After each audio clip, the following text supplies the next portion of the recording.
Good morning. It's great to be here at Capital City College Group's MPhil Centre. A warm welcome, especially to all the students that are here.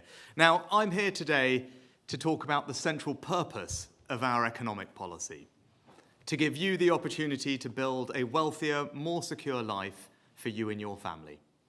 And we shouldn't be apologetic about that, about the nobility of aspiration, the rewards of hard work, the dreams we have for ourselves and our children. Owning our own home, starting a business, a happy, healthy retirement, and leaving our children a more comfortable life.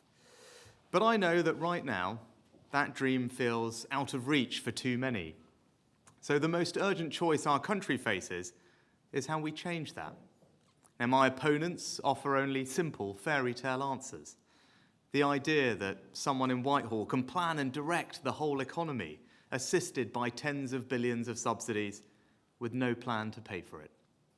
Or the idea that we can simply cut taxes without a plan to pay for that either.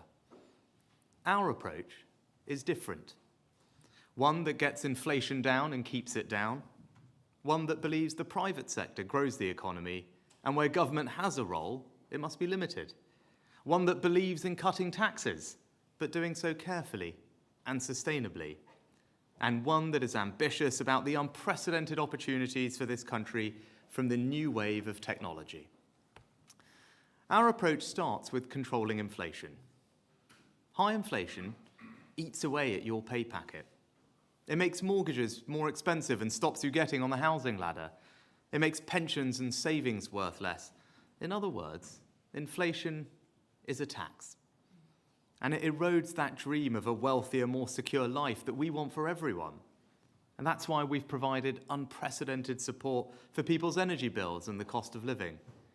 And it's why, at the start of this year, I committed to halve inflation. Back then, inflation was around 11%. And now, the Office for National Statistics has confirmed that in October, it fell to 4.6%.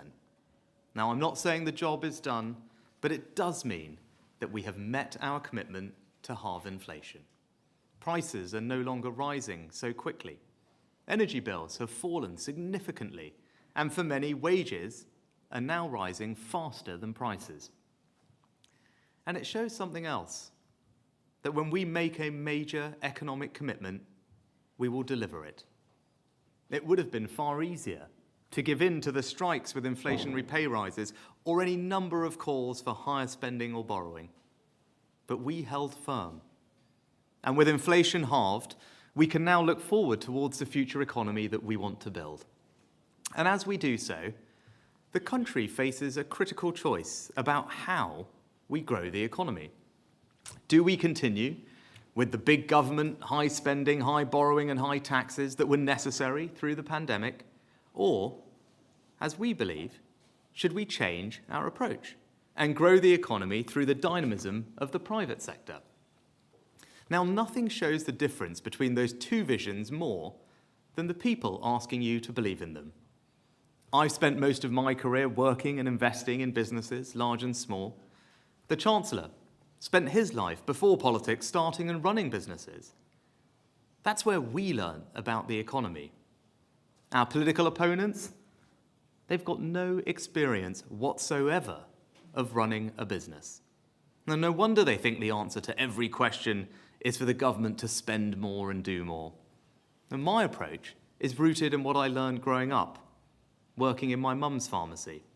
And she worked so hard, we all worked so hard, not just because that was where our living came from, but because it was ours. We owned it. We all had a stake in its success. If we worked hard and took pride in our work and provided a good service, then business would improve. And if we didn't, it wouldn't. And that's why the Labour Party are so wrong to believe that the economy is about government. It's not. It's about people, free to pursue their own ideas, in their own interests, in their own way, to support themselves and their family through the dignity of their own work. Now, I'm not saying that government has no role. My record is not that of a market fundamentalist. When a crisis hits, governments must intervene, just as we did with furlough. The state must step in when the private sector won't, not least to provide high-quality public services like the NHS, or to improve public health with our plan to create a smoke-free generation, or to invest in our future growth with infrastructure, skills, and the incredible opportunities of research and science and technology. And in a world where Putin is willing to weaponize energy, and we face the strategic challenge of a more assertive China, we must be smarter about protecting our economic security. But our opponents are profoundly wrong to argue that the shocks that we've seen in the last few years, or the need to transition to net zero, mean we should borrow £28 billion a year and permanently have bigger government. We should be as clear-eyed about government failure as we are about market failure. And so the bar to intervene in people's lives should be high, because history tells us that if it's not, the inevitable conclusion is higher spending, higher borrowing, higher mortgage rates, and higher taxes. Greater regulation and intervention, stifling people's energy and initiative. Less trade, meaning less choice and higher prices, and economic power concentrated in the hands of a small government elite, allowing more influence for vested interests than the trade unions. This is a recipe for stagnation, not growth. And it would take our country backwards, not forwards. So we choose a different path to deliver growth, where we back people and businesses, where the state is there for you during the bad times but gets out of the way during the good, and where the path to prosperity lies not in ever more government intervention, but in creating the conditions for businesses to thrive. And so, to grow the economy, we will take 5 long-term decisions: reducing debt, cutting tax and rewarding hard work, building domestic sustainable energy, backing British business, and delivering world-class education.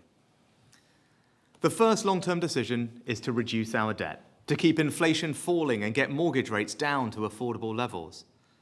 Without financial security, we can't do anything to support families and workers when they need it most.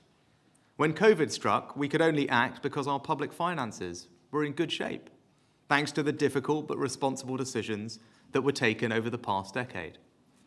Now, I'll always be proud of being the Chancellor who protected 9 million jobs. And in a moment of danger, fear, and uncertainty, people turned to this government and did not find us wanting. I'm proud of the support that we've provided to the NHS with record levels of funding.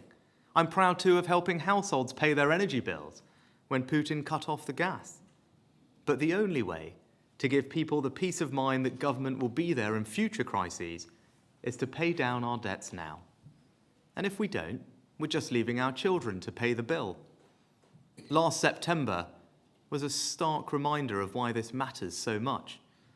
The country was rocked by a financial crisis caused in part because investors didn't believe the UK had a plan to control our debt. And we should remember what happened last time the Labour Party were in power. Their attitude to the public finances was so cavalier, they actually left a note behind saying, "There's no money left." They made a joke out of it. I will never do that. That's why the Chancellor and I have taken difficult decisions to control our debt. That wasn't the easy thing to do, but it was the right thing to do for our country. And that's what leadership means. And contrast that with our political opponents. Now, they talk the talk, but frankly, the rhetoric is the easy part. It takes political courage to take the difficult but right decisions for the long term. And the truth is, Keir Starmer and Rachel Reeves tried to block or opportunistically oppose almost every major decision we took to get our debt falling. And if they get the chance, they'll make the problem even worse, continuing the big government, big spending approach of the pandemic and promising to borrow a further £28 billion a year. And this makes the same economic mistake as last year's mini-budget. Blowing tens of billions of pounds on unfunded spending is just as dangerous as blowing tens of billions of pounds on unfunded tax cuts. It's taking the easy way out, and the result is the same: higher inflation, financial insecurity, and more debt for our children and grandchildren. You know, I won't allow that to happen. I was willing to resign from the previous government over this. I was even willing to lose a leadership election over this. So you'd better believe me when I say that the difference is real. I will do what is necessary to get our debt down and provide financial security. The second decision that we're taking is to cut tax and reward hard work. Now, I want to cut taxes. I believe in cutting taxes. What clearer expression could there be of my governing philosophy than the belief that people and not governments make the best decisions about their money? But doing that responsibly is hard. We must avoid doing anything that puts at risk our progress in controlling inflation. And no matter how much we might want them to, history shows that tax cuts don't automatically pay for themselves. And I can't click my fingers and suddenly wish away all the reasons that taxes had to increase in the first place. Partly because of COVID and Putin's war in Ukraine, and partly because we want to support people to live in dignity in retirement, with a decent pension and good health care, which will cost more as the population ages. But my argument has never been that we shouldn't cut taxes. It's been that we could only cut taxes once we've controlled inflation and debt. First cut inflation, then cut taxes. And that's why I made the promise to halve inflation. And the official statistics show that promise has now been met. So now that inflation is halved and our growth is stronger, meaning revenues are higher, we can begin the next phase and turn our attention to cutting tax. We will do this in a serious, responsible way, based on fiscal rules to deliver sound money and alongside the independent forecasts of the Office of Budget Responsibility. And we can't do everything all at once. It will take discipline, and we need to prioritize. But over time, we can and we will cut taxes. Rewarding hard work also means reforming our welfare system. We believe in the inherent dignity of a good job, and we believe that work, not welfare, is the best route out of poverty. Yet right now, around 2 million people of working age are not working at all. That is a national scandal and an enormous waste of human potential. So we must do more to support those who can work to do so. And we will clamp down on welfare fraudsters, because the system must be fair for taxpayers who fund it. And by doing all of this, by getting people off welfare into work, we can better support those genuinely in need of a safety net. So work for those who can, a generous safety net for those who can't, and tougher penalties for fraudsters. That is what a compassionate, conservative welfare system looks like. Our third long-term decision is to build domestic, sustainable energy. Now, energy security is national security. It underpins everything in our economies, and there could be no plan for growth without it. And the transition to net zero will create whole new sectors and hundreds of thousands of good, well-paid jobs right across the country. Yet there is almost no better example of how British politics has failed in recent decades than our inability to develop a serious strategy for energy. We're now correcting those mistakes with new nuclear power plants, record investment in renewables, and upgrades to our electricity grid infrastructure. But there is no path to energy security, and indeed no credible path to net zero, without secure supplies of oil and gas. Never again can we allow our energy security to be compromised. Now, I believe British energy will deliver British energy security. Now, but my political opponents would ban new oil and gas licenses in the North Sea, leaving us more reliant on insecure foreign supplies, sacrificing our energy security in favor of relying on despots like Putin. Virtue signaling instead of doing what is hard-headed and right for the national interest. And you can see that same attitude in their approach to net zero. Now, I deeply believe that when you ask most people about climate change, they want to do the right thing. And I'm proud that since 1990, Britain has reduced our emissions faster than any other major economy. But it can't be right to impose such significant costs on working people, especially those already struggling to make ends meet, and to interfere so much in people's lives without a properly informed national debate. Yet that is precisely what my political opponents would do, forcing families to pay £5,000, £10,000, £15,000 in home upgrades. And that's the choice. Instead of following the path of ideological zeal, reaching net zero no matter what the cost, or to build new supplies of domestic sustainable energy to grow the economy and cut the cost of net zero for working people. The fourth decision we're taking is to back British businesses to invest, innovate, and trade. Now that might sound obvious or uncontroversial, but it points to a fundamental choice. Now my opponent's every instinct is a form of industrial strategy that's about picking winners, borrowing to provide expensive subsidies, regulating more, and intervening even more. And the result would be the same as it always is: higher borrowing, higher taxes, higher inflation, and vested interests, trade unions gaining even more influence. And just look at what the Labour parties say that they'll do.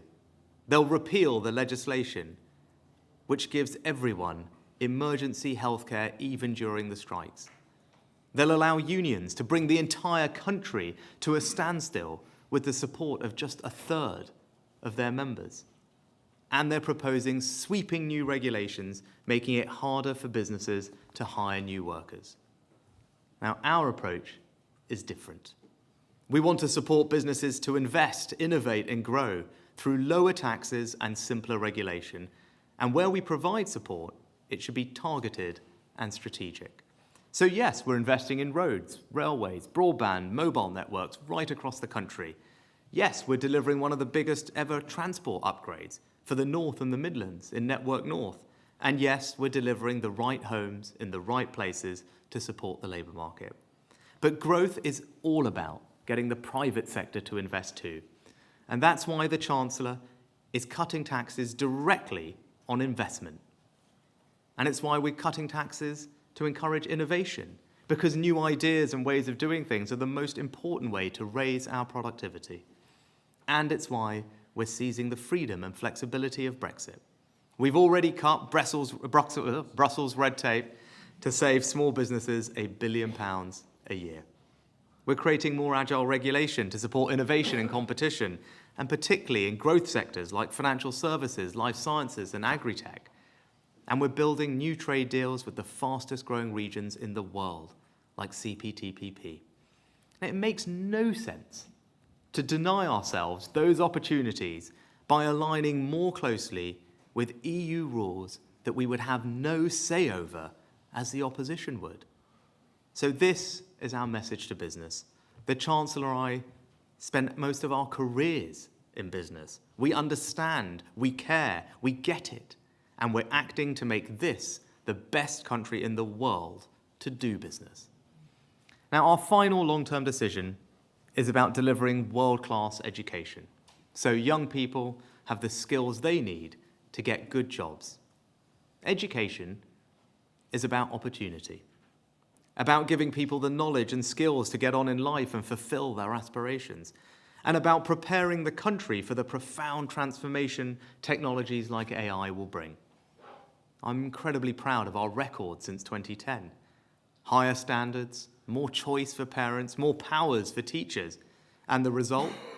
State schools in some of the most deprived parts of our country are now producing some of the best results. And we are doing more.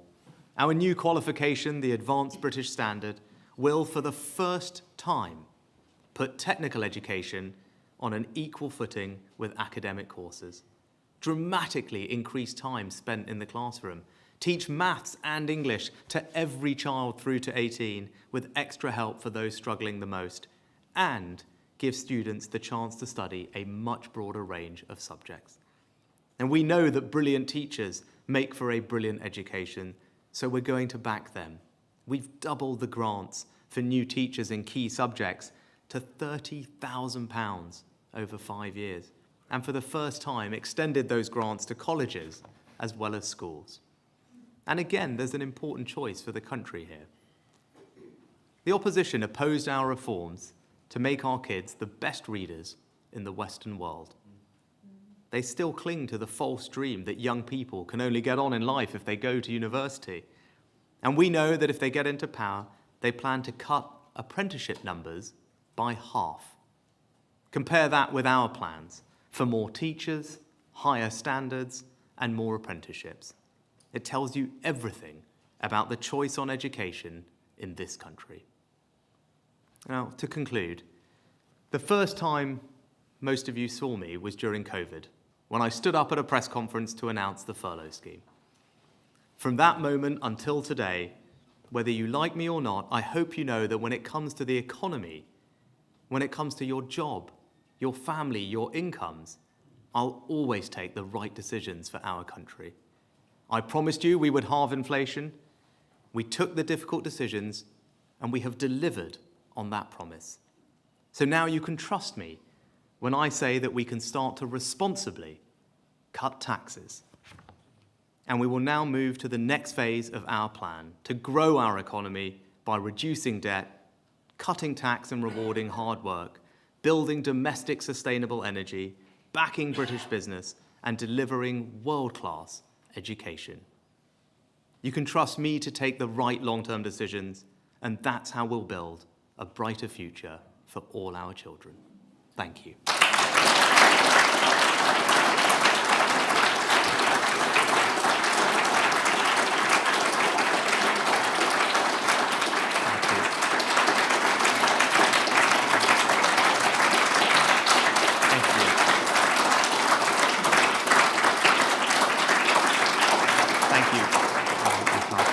Thank you. Right, return some questions from the media. Can I start with the BBC?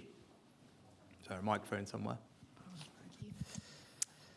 Morning, Prime Minister. Ione Wells, BBC News. Could you give us some specific examples of any changes to personal tax that you think would promote growth but not be inflationary? Well, thanks, Ione, for the question. Look, I'm not going to, I feel I might be saying this one or two more times today, but I'm not going to speculate or comment on individual tax changes. That will be for the Chancellor on Wednesday. But what I will say for a bit of context is the following, right? The fact that we're even having this conversation, the fact that you can even ask that question is because we took the difficult decisions to halve inflation and we delivered on that pledge. And that's why we can now move on to the next phase of our economic plan and turn our attention to cutting taxes, right? So I think we have to take a moment to recognise the fact that we're even here having this conversation is because the Chancellor and I took a series of decisions that were not easy, that took political courage and leadership to do, but because we've delivered that, we now can start to talk about cutting taxes. And that's something that wasn't always a given. I remember there were many months when everyone said we weren't going to do this, it wasn't going to happen. It was a great albatross hanging around our necks, but we stuck to our guns, stuck to the plan, and have delivered for the country.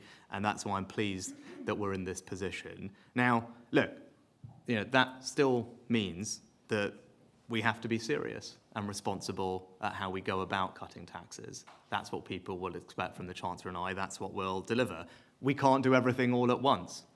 I think as the Chancellor rightly said yesterday, if you read some of the papers, you'd think that there'd be no taxes left after Wednesday. So we do have to be disciplined, we need to prioritise, and we need to focus on the supply side of our economy. Now, that's our overall approach, and you'll have more details of that on Wednesday. But the key thing is, it's because of the difficult decisions that we took to halve inflation that we can now move on to this next phase of our economic plan and turn our attention to cutting taxes. We will do so seriously, we will do so responsibly, but that time is now here. Next, can I turn to ITV? Robert Peston, ITV. We've heard your determination to cut the taxes and debt, but be honest with the British people, there is no scenario in which the tax and debt burdens, that's tax as a share of GDP, debt as a share of GDP, can fall in the year or so before the general election. You also mentioned that you're going to protect people who can't work. So with food inflation still running at 10%, gas price 60% higher than 2 years ago, isn't this the moment to confirm that you will raise universal credit by the September higher inflation figure, and you'll raise pensions by the normal earnings figure that includes bonuses? Thanks, Robert. Look, a couple of things in there about debt and also about welfare and pensions. So look, on debt, it's worth bearing in mind what's happened to the country over the past few years. We've had a once-in-a-century pandemic and then a war in Ukraine, which has caused energy prices to spiral. Right? That is the primary reason that our debt had to rise, because we had to provide considerable support to the country, the NHS notably, but also families for the energy support schemes, and also initiatives like furlough to protect people's jobs. Those were the right decisions, and they happened for a very particular set of reasons. But since then, the Chancellor and I started that work as Chancellor, have taken a series of decisions to bring our debt under control. And those aren't easy. Whether it was in a disciplined approach to public sector pay, whether it was making a change on our aid spending, whether it was making sure that the temporary support that we put in place during the pandemic was genuinely temporary, as it should be. Now, as I said, the Labour Party, Rachel Reeves, Keir Starmer, I said they talked the talk on wanting to be disciplined. They opposed each and every one of those decisions.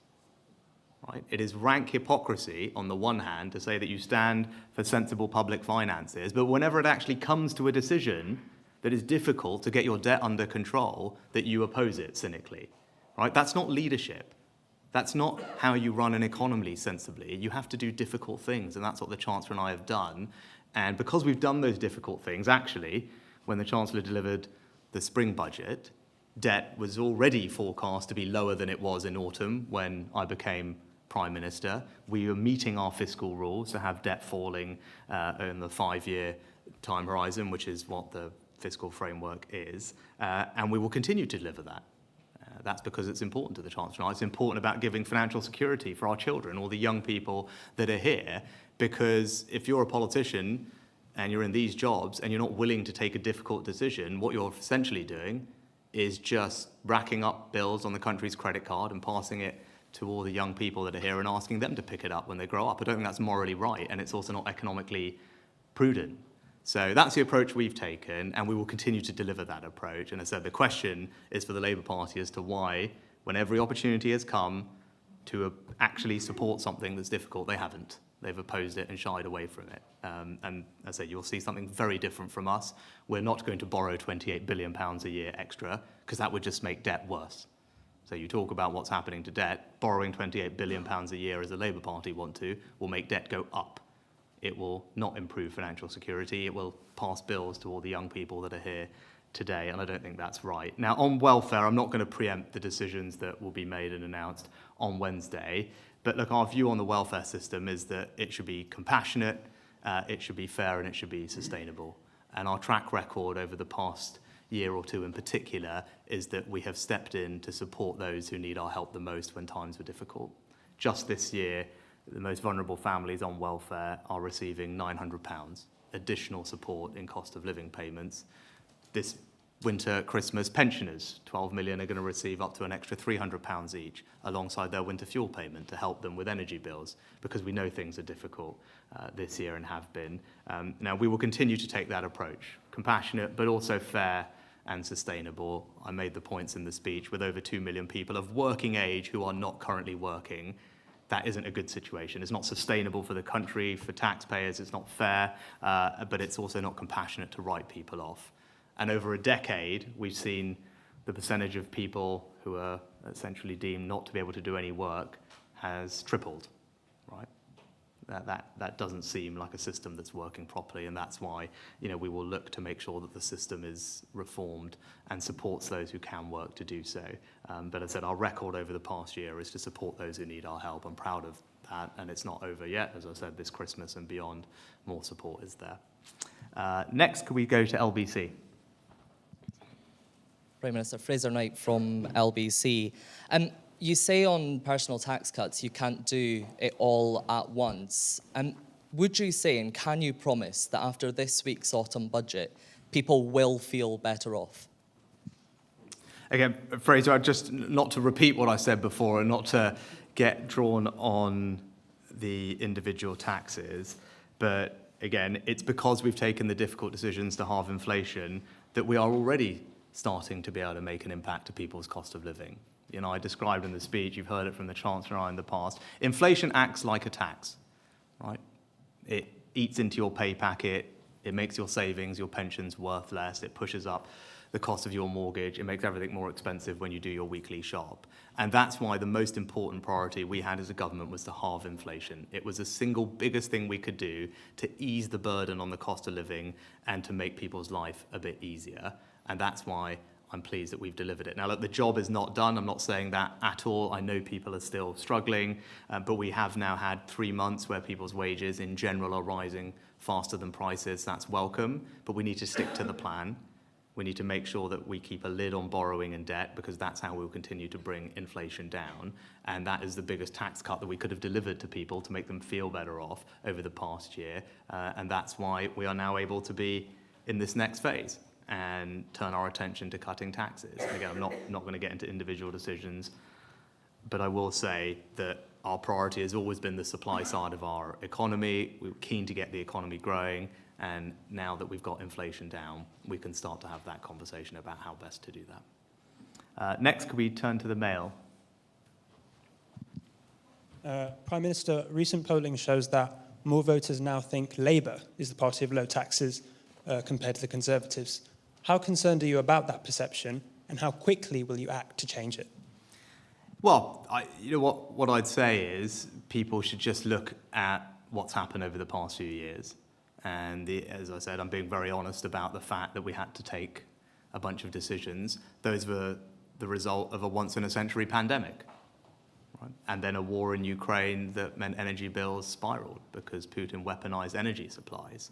So if people are saying that we shouldn't have responded to any of those things, we shouldn't have stepped in to support the NHS, people's families, their businesses, help with energy bills, and therefore then have to pay for that, then fair enough. But I don't remember anyone saying that at the time, least of all the Labour Party. And this is what I say, that there's just, I think, just opportunistic approach to this. And there's a serious moment coming, right? When we have an election, there's going to be a very clear choice of that election. And do you want a government and a party that is committed to bringing down borrowing and debt and controlling public spending so that we can cut taxes? Or do you want a government and a party that is committed to borrowing £28 billion more? Because there's no way that if you're going to borrow £28 billion more, that you're going to be able to cut people's taxes. It's as simple as that, right? So, as I said, I know a thing or two about this. I believe in it passionately. I was willing to resign from government over this. I was willing to lose a leadership election over this because I believe in it so much, right? And there is no way that you can borrow that amount of money and tell the British people that that is not going to have an impact on inflation, on interest rates, and ultimately on their taxes. It's as simple as that. And that will be the very clear choice at the next election. A Conservative Party that is delivering lower taxes because we have now halved inflation and control spending, or a Labour Party that's just going to borrow an enormous amount more, not having learnt the lessons at all of not just the last 10 years, but of the last 2 years, and continue with the same failed prescription, which is more government, more borrowing, more spending. That does not lead to lower taxes for people. We've seen it time and time again, and you will see a clear contrast from us. Next, I go to the Times. Good morning, Prime Minister. Aubrey Allegretti from The Times. You're here to celebrate meeting the pledge to halve inflation, but your pledge to stop the boats has hit a setback after last week's Supreme Court ruling. What's your message, therefore, to Cabinet Ministers who have reservations about disapplying the Human Rights Act and ignoring the ECHR in asylum cases? And I'm sure many of your colleagues will be keenly watching upcoming net migration statistics. Are you confident net migration will come down compared to last year? Thank you. So I'm glad to have an opportunity to talk about our boats pledge. Because when I stood up and made those 5 pledges, the 5th of those was to stop the boats. because I think this is a massive priority for the country, and it's a huge priority for me and the government as well. And it gives me an opportunity to make the point that we're making considerable progress on that pledge. Now, when I stood up and made that, in the last few years, the number of small boat crossings had quadrupled in just the last 2 or 3 years, with no prospect of them coming down, and they were forecast to continue increasing. And indeed, that is what has happened across Europe this year. Crossings have continued to go up, particularly in the central Mediterranean, where they've almost doubled. What's happened here? The number of people crossing is down by a third. That hasn't happened by accident. That's happened because this government has taken a series of decisions, worked very hard, worked with other countries, tightened up our system, returned 20,000 people, done a new deal with Albania, cooperated with the French, Bulgaria, and Turkey to intervene upstream, increased the number of illegal migration raids, cracked through the backlog. And because of all of that, the number of people coming here is down by a third. Right? Nobody, when I stood up and made that pledge, thought that was remotely possible.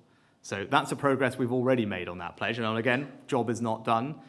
We need to finish the job, and that's why we need to get the Rwanda scheme up and running. And I'm completely committed to doing what is necessary to get those flights off and that scheme up and running. Because we had prepared for all circumstances, we have been working on a new treaty with Rwanda that will address all the concerns that were raised by the Supreme Court, and we will combine that with new emergency legislation that will make it crystal clear and give Parliament the opportunity to confirm that Rwanda, for all of these purposes, is a safe place to implement our scheme. And I won't let a foreign court stop us from getting flights off to Rwanda. This is a reasonable country. This is a reasonable government. But people's patience has run thin, and we have got to end this merry-go-round, and that is what I am determined to do. Next and lastly, before we melt, let's go to the sun. Prime Minister, given your freezing of income tax thresholds has led to a record tax haul, would it just make more sense to lower the thresholds rather than take with one hand and give away with the other in tinkering? Actually, well, Ryan, I'm not going to get into, again, individual tax policy, and I'll just say what I said before. You know, did I and the government have to make some difficult decisions on tax over the last few years? Yes. Why? Because we suffered a once-in-a-generation pandemic and a war in Ukraine, and we decided rightly to provide considerable support to the country during that. And given everything that happened, you do have to be able to pay for that. And we saw last summer, and when Labour were last in office, what happens if you don't have a credible plan to keep your borrowing and debt under control. So those were the right decisions.